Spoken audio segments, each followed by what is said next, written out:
তিন ম্যাচ সিরিজের প্রথম ওয়ানডেতে কাল মিরপুরে ওয়েস্ট ইন্ডিজের মুখোমুখি হবে বাংলাদেশ। আফগানিস্তানের বিপক্ষে হোয়াইট ওয়াশের স্মৃতি ভুলে ভালো করার প্রত্যয়। প্রথমবারের মতো লালবাগ কেল্লায় উন্মোচন করা হলো বাংলাদেশ ওয়েস্ট ইন্ডিজ ওয়ানডে সিরিজের ট্রফি। ক্রিকেটের মাধ্যমে বিশ্বের বুকে লাল সবুজের ঐতিহ্য তুলে ধরার লক্ষ্য। এশিয়ান কাপের রেস থেকে ছিটকে গেলেও ভারতের বিপক্ষে হোম ম্যাচে জয়ের প্রত্যয় লাল সবুজের। হামজার সংস্পর্শে বদলে গেছে দল, বললেন মোরসালিন। পিছানো, বাট আমরা ফিল করি যে পারফরমেন্স ওয়াইজ আমরা আসলে ওদের থেকে খুব একটা পিছানো না। আমরা এখন ফুল কনফিডেন্ট হামজা ভাই আসার পর থেকে যে নিচে থেকে বিল্ড আপ প্লেটা খুব সুন্দরভাবে করে। এবং 4.5 মিলিয়ন আবেদন থেকে 10 লাখ বিশ্বকাপ টিকিট বিক্রি ফিফার। সর্বোচ্চ সংগ্রাহকের তালিকায় যুক্তরাষ্ট্র, কানাডা, মেক্সিকো। দ্বিতীয় ধাপে আবেদন 27 অক্টোবর।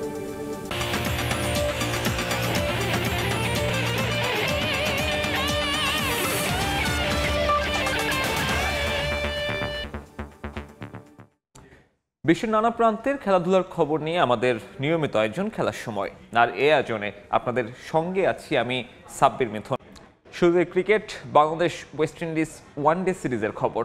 আরব আমিরাত থেকে দেশে ফিরে একদিনের বিশ্রাম শেষে ওয়েস্ট ইন্ডিজ সিরিজের জন্য অনুশীলন করেছে বাংলাদেশ। শনিবার সিরিজের প্রথম ওয়ানডেতে মুখোমুখি হবে দুই দল। ওয়ানডে সিরিজে আফগানিস্তানের কাছে হোয়াইট ওয়াশ হওয়ার লজ্জা মাথায় নিয়ে দেশে ফিরে ভক্তদের লাঞ্ছনার শিকার হন ক্রিকেটাররা। সেই রেশ কাটার আগেই সামনে হাজির আরও একটা ওয়ানডে সিরিজ। 2027 বিশ্বকাপে সরাসরি খেলতে ওয়েস্ট ইন্ডিজের বিপক্ষে এই 3 ম্যাচ মহা গুরুত্বপূর্ণ। অনুশীলনেও তাই বড্ড সিরিয়াস ছিলেন তাসকিন মোস্তাফিজরা। যে কোনোভাবেই এই সিরিজ নিজেদের করে নিতে বদ্ধপরিকর বাংলাদেশ।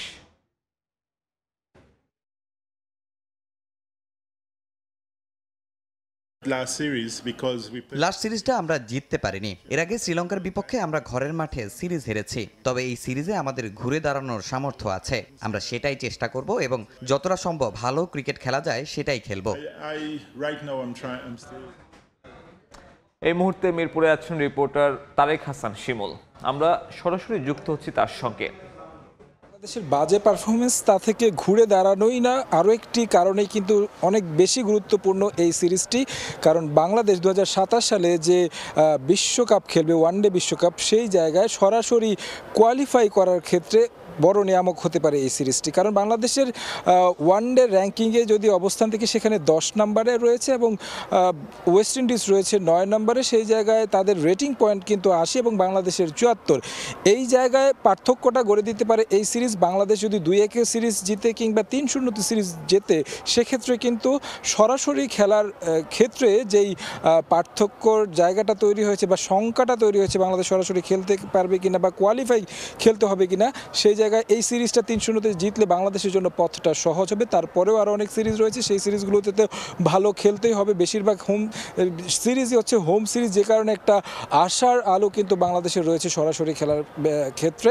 পাশাপাশি যদি বাংলাদেশের আগামীকালকের ম্যাচটা নিয়ে একটু কথা বলি, সেক্ষেত্রে ওয়েস্ট ইন্ডিজ দলটাও কিন্তু খুব বেশি ভালো অবস্থায় নেই। আমরা দেখেছি টেস্ট খেলেছে কদিন আগেই ভারতের বিপক্ষে, 2টি টেস্টেই কিন্তু একেবারে বাজেভাবে হেরেছে। তাদেরও পারফরমেন্স বলা চলে যে বাংলাদেশের মতোই। তবে এই ওয়েস্ট ইন্ডিজের বিপক্ষে কিন্তু বাংলাদেশ কিছুদিন আগে ওয়েস্ট ইন্ডিজের মাটিতেই কিন্তু সিরিজ জিতে এসেছে। সেই আত্মবিশ্বাস এবং কি সাম্প্রতিক যেই ওয়েস্ট ইন্ডিজের পারফরমেন্স, সেই জায়গা থেকে যেহেতু ঘরের মাটিতে সিরিজ, সেই জায়গা থেকে বাংলাদেশ কিছুটা হলো আপার হ্যান্ডে থাকবে। তবে সবচেয়ে বড় কনসার্নের বিষয় যেটা আসলে কোচ ফিল সিমন্সও বলছিলেন, যে ব্যাটিং অর্ডারটা যেভাবে আসলে বাংলাদেশ কলাপস করছে বারবার, প্রায় প্রতিটি ম্যাচেই আমরা দেখেছি আফগানিস্তানের বিপক্ষে, সেই জায়গা থেকে বের হয়ে আসা। এবং পাশাপাশি আরও বেশ কিছু জায়গায় তিনি আসলে কথা বলেছেন যে যেটা হয়েছে বিমানবন্দরে আসলে ক্রিকেটাররা যখন ফিরেছেন ইউএই থেকে আফগানিস্তানের বিপক্ষে সিরিজ খেলে, সেই জায়গায় আমরা সাধারণ দর্শকদেরকে দেখেছি ধুয়োধনি দিতে। তাছাড়া আমরা দেখেছি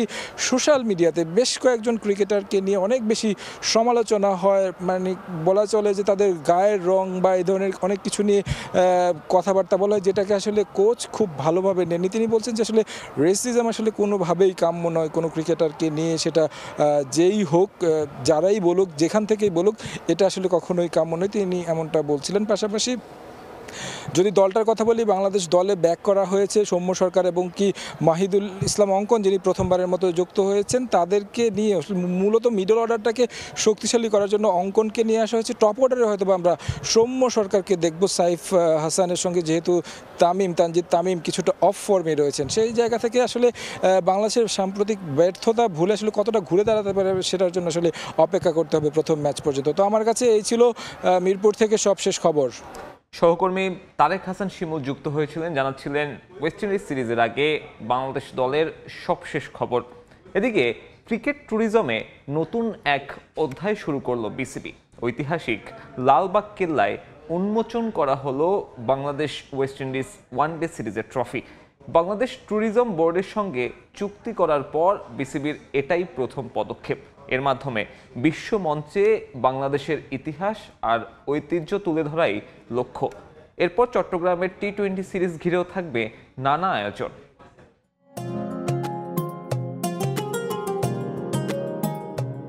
সেই হোপ অবাক চোখে দেখছেন চারপাশে। মেহেদী মিরাজ যেন ফিরে গেলেন কয়েকশো বছর আগে। ইতিহাসের সঙ্গে মেলবন্ধন ক্রিকেটের 400 বছর আগের স্থাপনা থেকেই বিসিবি শুরু করলো নতুন এক অধ্যায়। হরেক রকম পাথরে তৈরি লালবাগ কেল্লা মোগল আমলের স্থাপনা, যার প্রতিটা কোণ সাক্ষী হয়ে রয়েছে বাংলাদেশের ইতিহাস আর ঐতিহ্যের। যেখানে শায়েস্তা খানের কন্যা পরিবিবির মাজার যেন সবকিছুর ঊর্ধ্বে, সেখানেই এবার উন্মোচন করা হলো বাংলাদেশ ওয়েস্ট ইন্ডিজ ওয়ানডে সিরিজের ট্রফি। বিসিবির এই ভিন্ন ধর্মীয় অনুষ্ঠানের পুরোটা সময় সেই হোপ বোঝার চেষ্টা করেছেন বাঙালিদের ইতিহাসের গভীরতা, আর মেহেদী মিরাজের মুখে দেখা গেছে এক অন্যরকম প্রশান্তি। ওয়ানডে অধিনায়ক ইতিহাসের সামনে দাঁড়িয়ে পড়লেন দোয়া। বিসিবিও তো চেয়েছে এটাই, বিদেশিরা যেন আগ্রহী হয় আমাদের ঐতিহ্য সম্পর্কে জানতে, আর দেশিরা নতুন করে ভালোবাসে নিজের দেশকে। এর আগে বিপিএল-এর ট্রফি নিয়েও এমন আনুষ্ঠানিকতা হয় ঐতিহাসিক আহসান মঞ্জিলে, তবে এবার এর সঙ্গে যুক্ত হয়েছে বাংলাদেশ ট্যুরিজম বোর্ড। বিসিবি সভাপতি আমিনুল ইসলাম বুলবুলের ট্যুরিজম উপদেষ্টা এবং বর্তমান মার্কেটিং কমিটির চেয়ারম্যান ও সহসভাপতি সাখাওয়াত হোসেনের উদ্যোগী কদিন আগে বাংলাদেশ ট্যুরিজম বোর্ডের সঙ্গে বিশেষ এক চুক্তি সম্পন্ন করে বিসিবি। তারই প্রথম পদক্ষেপ হিসেবে ঐতিহাসিক লালবাগ কেল্লায় এই ট্রফি উন্মোচন করা হয়। এই সিরিজে ক্রিকেট ট্যুরিজম সেক্টরে থাকবে আরও নানা কার্যক্রম। ক্যারিবিয়ান ক্রিকেটারদের ঘুরিয়ে দেখানো হবে দেশের কোনো একটা ঐতিহাসিক স্থান। এরপর 27 অক্টোবর থেকে চট্টগ্রামে শুরু হতে যাওয়া টি-20 সিরিজেও থাকবে নানা আয়োজন। শর্টার ফরম্যাটের ট্রফি উন্মোচন হবে চট্টলার কোনো এক ঐতিহাসিক স্থানে। লালবাগ কেল্লায় এটা শুধু একটা ট্রফি উন্মোচন অনুষ্ঠান নয়, বরং আমাদের ইতিহাস, ঐতিহ্য আর সংস্কৃতি বিশ্বের বুকে তুলে ধরার এক দারুণ পদক্ষেপ। বিসিবির এ ধরনের উদ্যোগের মাধ্যমেই ক্রিকেটের হাত ধরেই আমাদের এই সংস্কৃতি পৌঁছে যাবে দেশের সীমান্ত পেরিয়ে বহু দূরে। ঐতিহাসিক লালবাগ কেল্লা থেকে তামিম হোসেন, সময় সংবাদ, ঢাকা। ওয়েস্ট ইন্ডিজের সিরিজের জন্য 3 ম্যাচের ওয়ানডে সিরিজের জন্য 16 সদস্যের স্কোয়াড ঘোষণা করেছে বিসিবি। বাদ পড়েছেন নাহিদ রানা ও নাইম শেখ। প্রথমবারের মতো স্কোয়াডে ডাক পেয়েছেন মিডল অর্ডার ব্যাটার মাহিদুল ইসলাম অঙ্কন। এছাড়াও ফিরেছেন সৌম্য সরকার। ইনজুরির জন্য এই সিরিজেও সুযোগ হয়নি লিটন দাস ও পারভেজ হোসেন ইমনের। আফগানিস্তানের বিপক্ষে ভরাডুবির এক সিরিজ। দেশে ফিরে বিমানবন্দরে সমর্থকদের দুয়োধ্বনি শুনতে হয় ক্রিকেটারদের। সেই রেশ না কাটতেই মাঠে নামতে হবে আরও একটা সিরিজে। দেশের ক্রিকেটের পাইপলাইনের যে অবস্থা, তাতে দলে বড় পরিবর্তনের সুযোগ নেই। অফ ফর্মের জন্য কেউ বাদ পড়েন, আবার আহামরি পারফর্ম না করেই অনেকে সুযোগ পেয়ে যান স্কোয়াডে। উইন্ডিজের বিপক্ষে ঘোষিত স্কোয়াডেও তার ব্যতিক্রম হয়নি। আফগানিস্তানের বিপক্ষে মাত্র এক ওয়ানডে খেলে পরের সিরিজেই বাদ পড়েছেন নাইম শেখ। তার সঙ্গে জায়গা হারিয়েছেন পেসার নাহিদ রানা। নাইমের মতো এই পেসারও আফগানদের বিপক্ষে খেলেছিলেন মাত্র একটা ওয়ানডে। এবারে অন্য প্রসঙ্গ, জাতীয় সংসদ ভবনের দক্ষিণ প্লাজায় বক্তব্য রাখছেন ঐকমত্য কমিশনের সহ সভাপতি আলী রিয়াজ। সরাসরি যাচ্ছি সেখানে। পঞ্চম দফার অঙ্গীকারনামার ব্যাপারে যোগাযোগের মাধ্যমে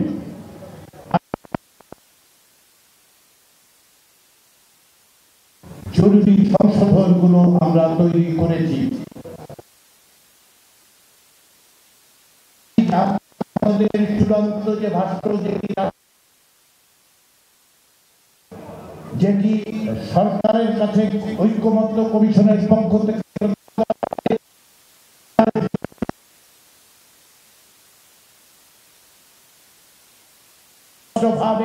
সুনির্দিষ্টভাবে স্পষ্টভাবে বলবো এবং আমরা জোর দিয়ে বলবো যে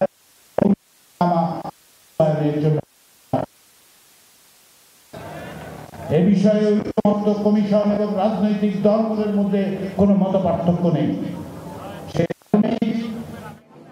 অঙ্গীকারনামার 5 নম্বর দফার সংশোধনী এবং সংশোধিত ভাষ্যটি আমি পড়ে শোনাচ্ছি, যেখানে আপনাদের অর্থাৎ জুলাই যোদ্ধাদের অবদানের স্বীকৃতি আছে, পাশাপাশি প্রতিশ্রুতি এবং অঙ্গীকার আছে যে আপনাদের রাষ্ট্রীয় মর্যাদা থেকে শুরু করে সমস্ত রকম আইনি সুরক্ষা এবং নিরাপত্তার প্রশ্ন। আমরা এখন 5 নম্বর দফা সংশোধিত ভাবে যেভাবে তৈরি করেছি রাজনৈতিক দলগুলোর সাথে আলোচনার মধ্য দিয়ে, তা আমি পড়ে শোনাচ্ছি।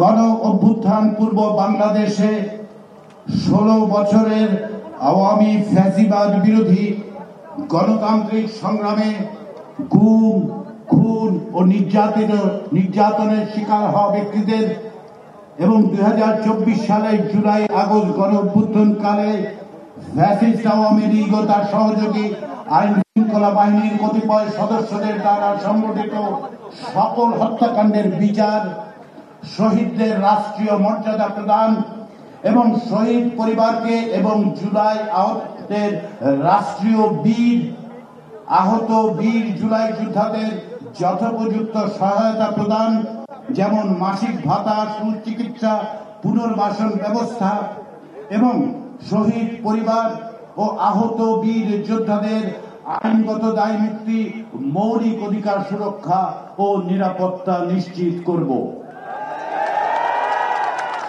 এই অঙ্গীকারনামায় রাজনৈতিক দলগুলো স্বাক্ষর করবেন। আমরা সরকারকে বলবো এটা বাস্তবায়ন করতে, অবিলম্বে যেন সেটা করা হয় সেই রকম ব্যবস্থার জন্য আমরা বলবো। সেই কারণে আবারও আপনাদের কাছে আমাদের অনুরোধ,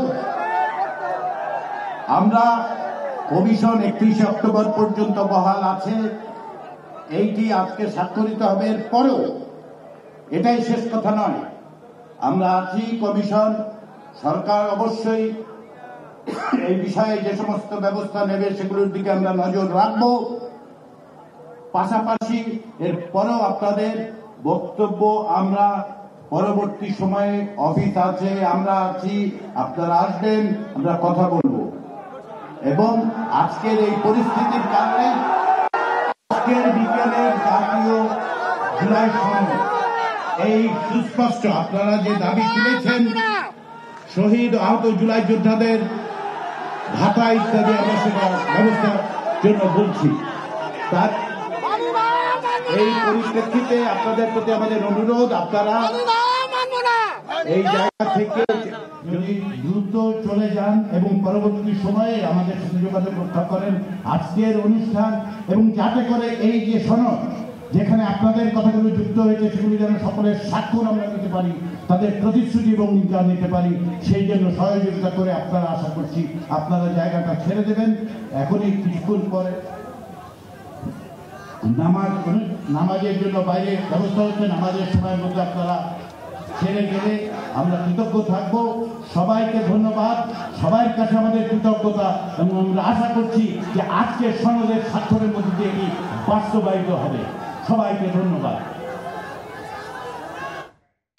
দর্শক, যুক্ত হয়েছিলাম জাতীয় সংসদ ভবনের দক্ষিণ প্লাজায়, যেখানে বক্তব্য রাখছিলেন ঐকমত্য কমিশনের সহসভাপতি আলী রিয়াজ।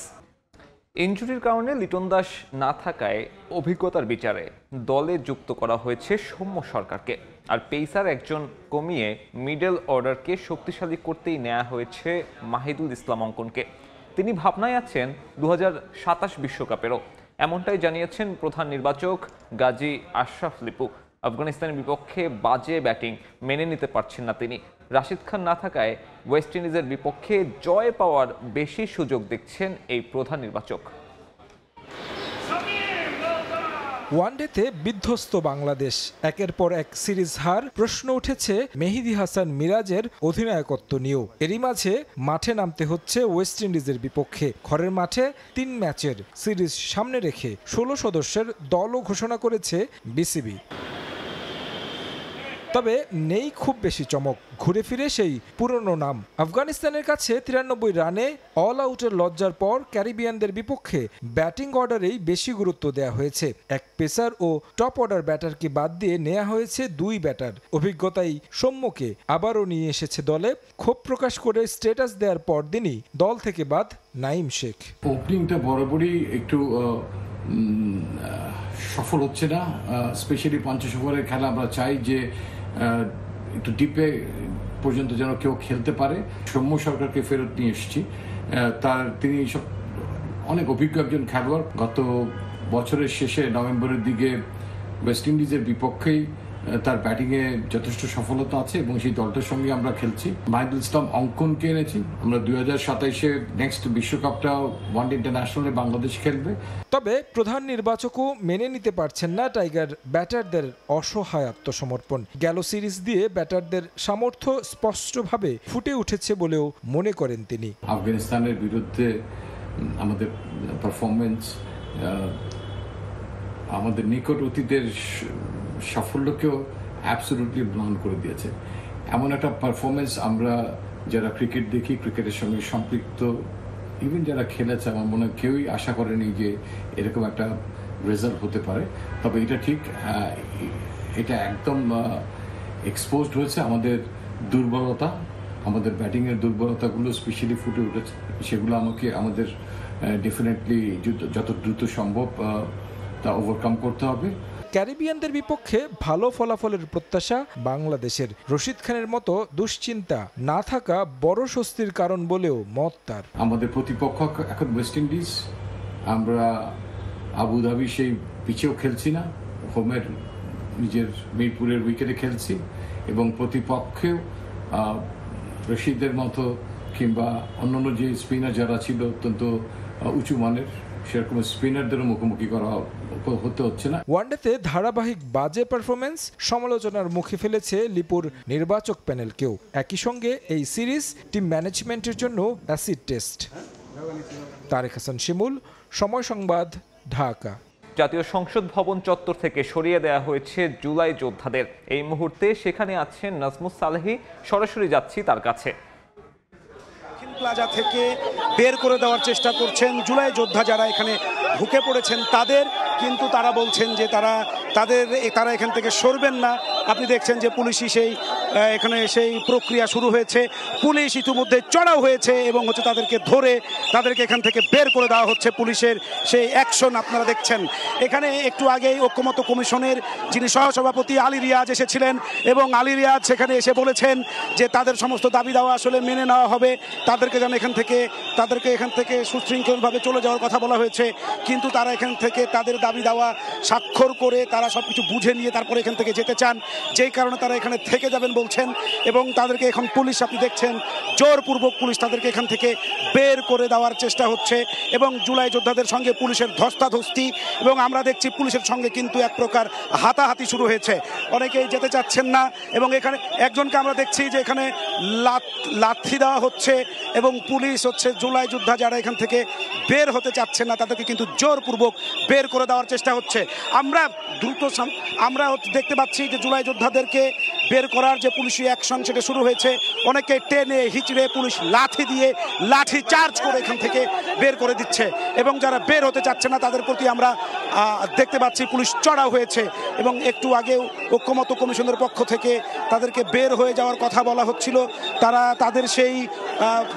তাদেরকে এখান থেকে বের হয়ে যেতে, কিন্তু তারা সেটি না শুনে তাদের দাবি দেওয়া জুলাই সনদ এবং তাদের যে স্বীকৃতি, তাদের সমস্ত কিছু দাবি দেওয়া এখান থেকে না মেনে রাজনৈতিক দলগুলো থেকে স্বাক্ষর করে তারা এখান থেকে যেতে চান, তেমনটি তাদের পক্ষ থেকে বলা হচ্ছিল। যে কারণে তারা এখান থেকে বের হচ্ছেন না, তখন পুলিশ কিন্তু তাদের প্রতি বলা চলে চড়াও হয়েছে এবং পুলিশ কিন্তু অ্যাকশনে গেছে এবং ইতিমধ্যে জুলাই যোদ্ধা পরিচয় যারা এখানে ছিলেন জুলাই যোদ্ধাদের সঙ্গে পুলিশের কিন্তু হাতাহাতি শুরু হয়েছে, ধস্তাধস্তি শুরু হয়েছে। পুরা সংসদ ভবনের যে দক্ষিণ প্লাজা তা এখন উত্তেজনা বিরাজ করছে এবং আপনি দেখতে পাচ্ছেন যে কিভাবে পুলিশ তাদেরকে আসলে বের করে দেওয়ার চেষ্টা করছে এবং তারাও কিন্তু সেখান থেকে না যে তারাও সেখানে দাঁড়িয়ে থাকার চেষ্টা করছে, যে কারণে কিন্তু পুলিশকে আমরা দেখেছি বিভিন্নভাবে বল প্রয়োগ করা হচ্ছে, কোথাও মৃদু বল প্রয়োগ করা হচ্ছে, কোথাও লাঠি চার্জ করা হচ্ছে, কোথাও বা লাথি দেওয়া হচ্ছে, সেরকম কিন্তু আমরা দেখছি যে এখানে জুলাই যোদ্ধা যারা এখানে গতকালকে থেকে অবস্থান করছিলেন তাদেরকে এখন এখান থেকে বের করে দেওয়া এবং রাষ্ট্রীয় যে অনুষ্ঠান একটু পরে রয়েছে সেই অনুষ্ঠানে তাদেরকে এখান থেকে বের করে দেওয়ার জন্য পুলিশের পক্ষ থেকে অ্যাকশন শুরু হয়েছে এবং লাঠিচার্জ হচ্ছে। আমরা দেখতে পাচ্ছি যে পুলিশ জুলাই যোদ্ধাদেরকে মেরে এখান থেকে বের করে দিচ্ছে এবং যারা বের হতে চাচ্ছেন না তারা, যে কারণে তাদের প্রতি লাঠিচার্জ হচ্ছে। আমরা একটু সামনে আরও একটু আগাতে চাই। সামনে মারামারি শুরু হয়েছে এবং আমরা দেখছি জুলাই যোদ্ধাদেরকে পুলিশ কিন্তু লাঠিচার্জ করছে, কোথাও মৃদু লাঠিচার্জ, কোথাও বড় ধরনের লাঠিচার্জ বল প্রয়োগ করে পুলিশ তাদেরকে এখান থেকে ছত্রভঙ্গ করছেন এবং মুহূর্তের মধ্যে বলা চলে বেশ কিছুক্ষণ ধরে জুলাই যোদ্ধা তাদের সঙ্গে পুলিশের ধস্তাধস্তির এক পর্যায়ে এখানে কিন্তু খুবই খারাপ একটি পরিবেশ তৈরি হয়ে গেছে। ইতোমধ্যেই জুলাই যোদ্ধারা প্রথমে শুয়ে পড়েছিলেন এবং আমরা দেখছি এখন কিন্তু লাঠিচার্জ করা হচ্ছে তাদের প্রতি এবং ওইখানে অনেকগুলো যারা ভিতরে ঢুকে পড়েছিলেন বিক্ষোভকারী তারা কিন্তু এখানে পড়ে গিয়েছেন এবং পুলিশ তাদেরকে এখন বল প্রয়োগ করে এখান থেকে বের করে দিচ্ছেন। মূলত জুলাই যোদ্ধারা এখানে এসেছিলেন তাদের দাবি দাওয়া আদায় করতে এবং তারা বলছিলেন যেই সনদ এখানে স্বাক্ষর করা হবে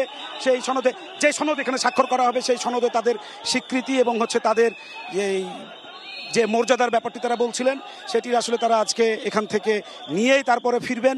ইতিমধ্যে তারা সকাল 10:30টার মধ্যে পরে কিন্তু এখানে প্রবেশ করে এবং পুলিশ তাদেরকে লাঠিচার্জ করে এখন বের করে দিচ্ছে এবং বলা চলে পুরো জায়গাটি যেখানে আসলে সংসদ ভবনের দক্ষিণ প্লাজা যে জায়গাটিতে এই অনুষ্ঠানটি হওয়ার কথা ছিল পুরো জায়গাটি কিন্তু এখন পুলিশের আহত জুলাই যোদ্ধা যারা এখানে ছিলেন তারা আরও একবার আহত হলেন এবং তারা এখন তাদেরকে এখান থেকে বের করে দেওয়া হচ্ছে এবং পুরো দক্ষিণ প্লাজা যে জায়গায় তারা অবস্থান নিয়েছিল পুরো জায়গাটি ইতিমধ্যেই ফাঁকা করে ফেলা হয়েছে, পুরো জায়গাটি ইতিমধ্যে ফাঁকা হয়ে গেছে এবং এখন কিন্তু সবাই একেবারে গেটের দিকে এগিয়ে যাচ্ছে তাদেরকে নিয়ে।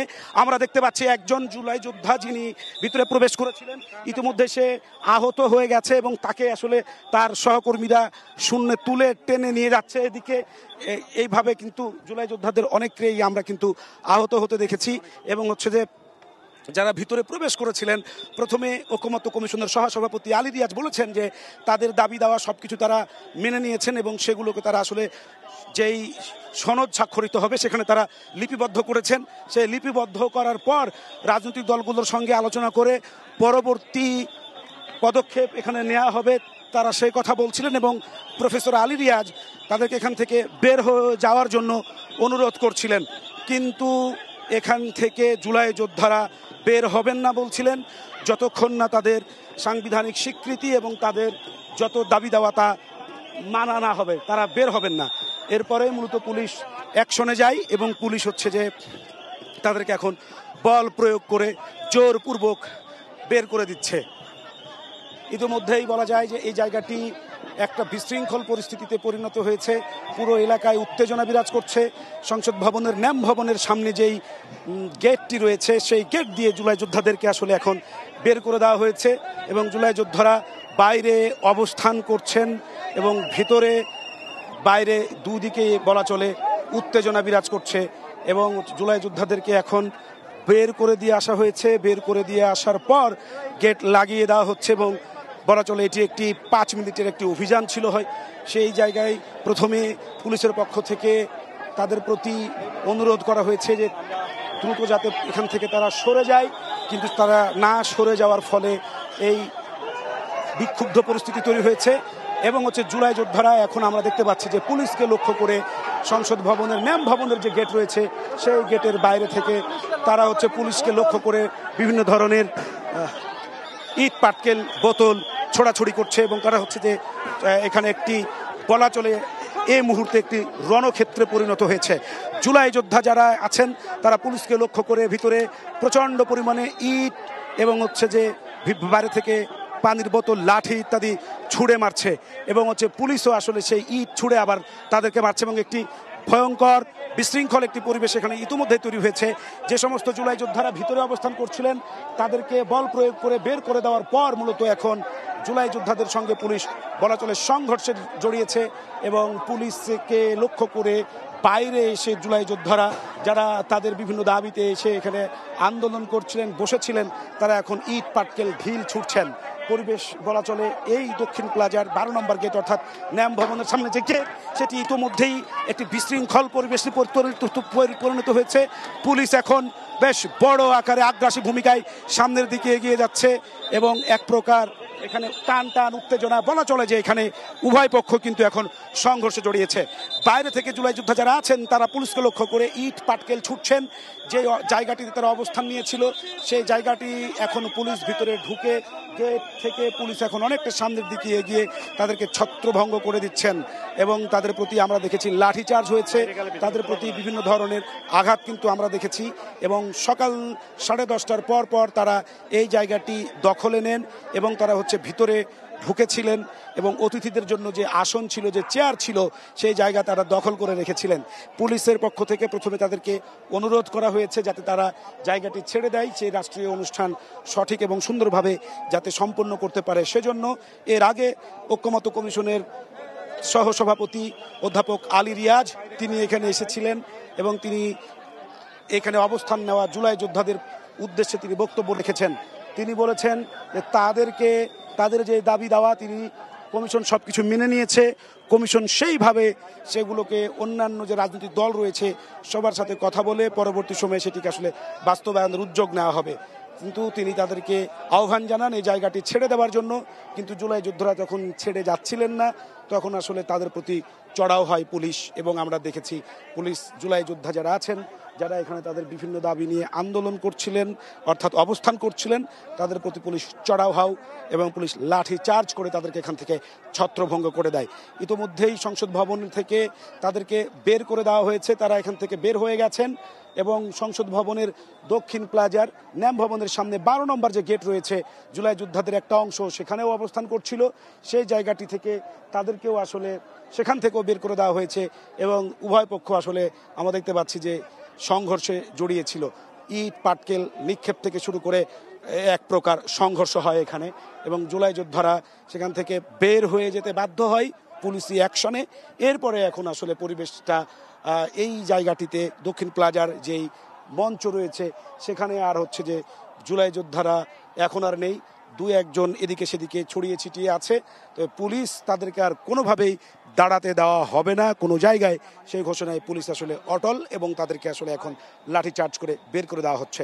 দক্ষিণ প্লাজার যে গেট সেই জায়গা আমরা দেখছি যে পুরো সংসদ ভবনের যে প্রাচীর রয়েছে তার সব এলাকা থেকে প্রাচীরের আশপাশ থেকে পুলিশের টহল বৃদ্ধি করা হয়েছে। এখন পুলিশ ব্যাপকভাবে টহলে গেছে, পাশাপাশি যে সোয়াট টিমকে নিযুক্ত করা হয়েছে এখানে। সব মিলিয়ে বলা চলে এখানে একটি আজকের দিনের জন্য একটি অনভিপ্রেত এবং যে এখন একটি উত্তেজনাকর পরিস্থিতি তৈরি হয়ে আছে।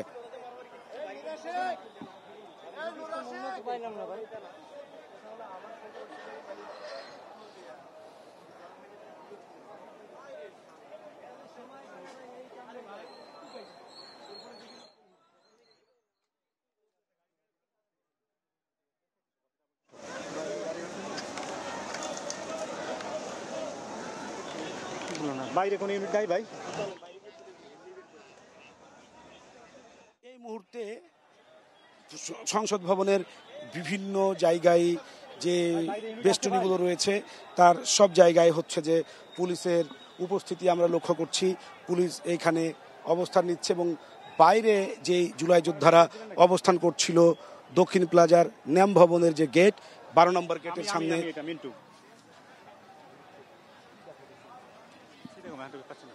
যেখানে তারা অবস্থান করছিল সেই জায়গাটি থেকে পুলিশ তাদেরকে তারুণ্যের উৎসব 2025 উদযাপনের অংশ হিসেবে 15 থেকে 25 নভেম্বর বাংলাদেশে অনুষ্ঠিত হবে IKF নারী কাবাডি বিশ্বকাপ।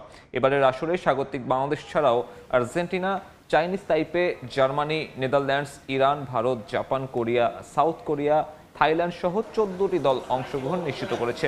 এছাড়া স্ট্যান্ড বাই হিসেবে আছে পাকিস্তান ও পোল্যান্ড। সংবাদ সম্মেলনে জাতীয় ক্রীড়া পরিষদের নির্বাহী পরিচালক কাজী নজরুল ইসলাম উপস্থিত ছিলেন, কাবাডি ফেডারেশনের কর্মকর্তারাও ছিলেন। ঠাকুরগাঁওয়ের হরিপুরে অনুষ্ঠিত হয়ে গেল Mirza Ruhul Amin gold cup football টুর্নামেন্টের ফাইনাল। রোমাঞ্চকর ম্যাচে সৈয়দপুরে ফুটবল একাডেমিকে টাই ব্রেকারে 5-4 গোলে হারিয়ে শিরোপা জিতে নিয়েছে ঠাকুরগাঁও জেলা ফুটবল দল।